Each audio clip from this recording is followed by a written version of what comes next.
Hello everyone! Sa mga lahat na nakikinig sa atin ngayon, happy day po sa inyong lahat. Ang topic po natin ngayon ay very interesting din. Although it is slightly common, not very common but slightly common, hindi natin alam na itong sakit na ito ay nanggagaling sa another sakit, no?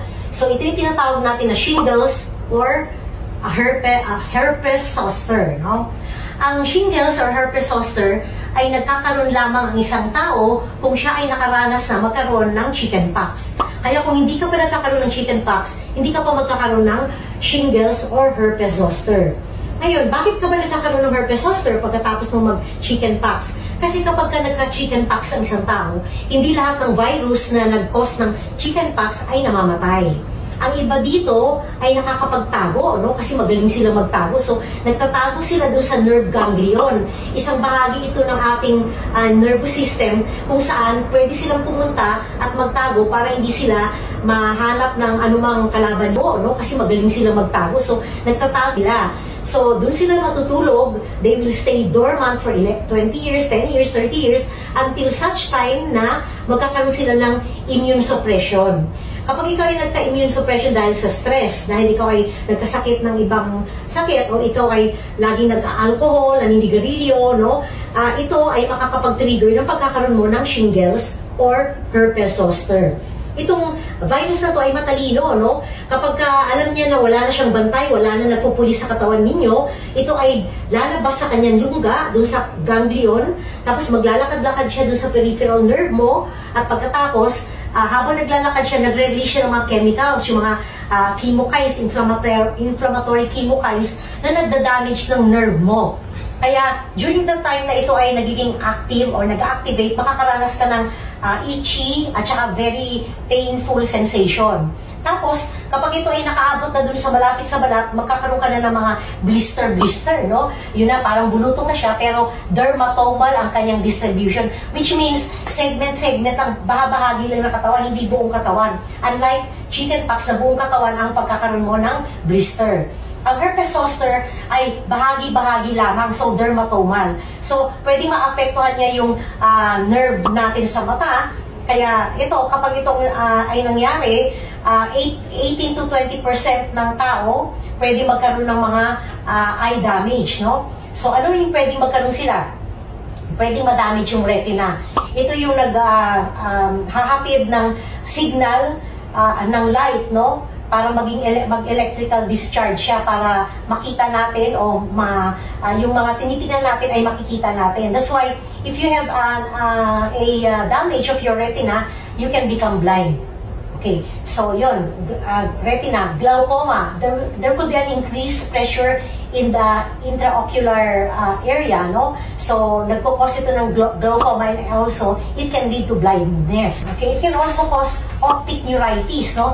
Ang optic neuritis, na-affect niya yung optic nerve na nagbibigay ng signals from your eyes to the brain para ma-interpret mo yung tinitingnan mo kung ano ba to, kung hayop ba to, tao ba to, cabinet ba to, yun, no? Yun yung optic nerve. Kapag meron kang herpes zoster or shingles, pwede mong ma-irritate at ma-damage din. You can also have uveitis, which damage the middle layer of your eyes, called the uvea. Okay, and then you could also develop keratitis, no, which is inflammation of the cornea. Pwede ka rin magkaroon ng visual changes, no, kapag yung cornea mo ay affected.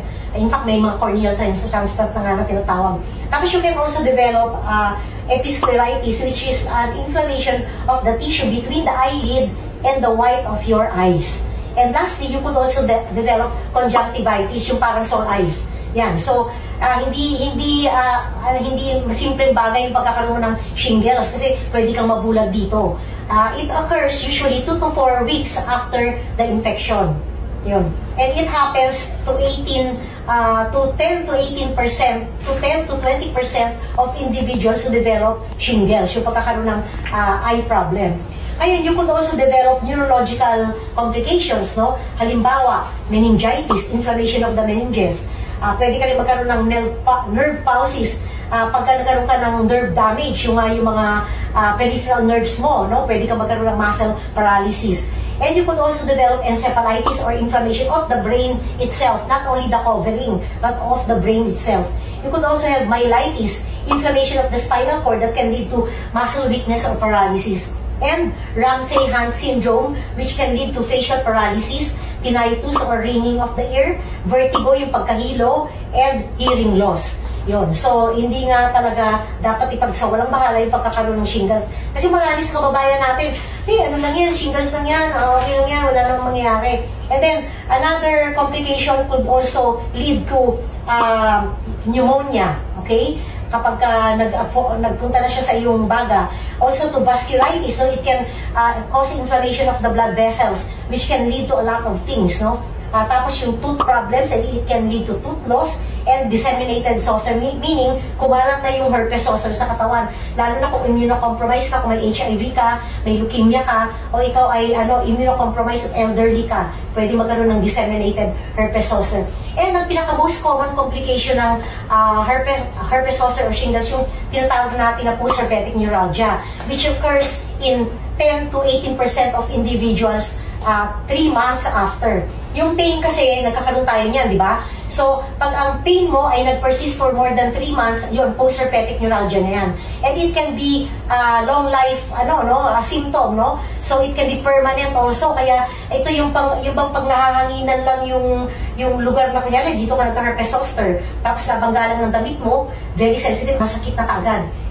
Ganyan. No? Kaya, hindi po biro ang magkaroon ng shingles. Kapag meron po kayong shingles, dapat ipagamot yung within the first 2 days na lumabas yung rash. Kasi, yun yung pinakamaraming virus na nandoon pa sa affected area. Kaya, mahihit po agad siya ng gamot, mamapatay yung karamihan ng virus at hindi na uulit. Pero, nowadays, I can see a lot of repetitions, no? Nag-uulit-ulit to kasi nga marami tayong may HIV na ngayon, marami ding may mga lymphoma, leukemia. So, these are people who are susceptible to recurrence of shingles or herpes zoster. Yun po, kaya be aware po, basta pag nagkaroon kayo na butig-butig na may tubig, dalhin nyo na kagad, lalo na kung ito ay sumasakit, no? Talagang very painful or very itchy, then you have to bring it to a dermatologist para magamot po agad at maagapan agad, hindi kayo magkakaroon ng mga komplikasyon na nabanggit ko. Okay? So, yun po, sana po marami po kayong natutunan ngayong araw na to sa ating topic. And if you have more questions, just get in touch with me through my numbers. And also, please like, share, and follow my account.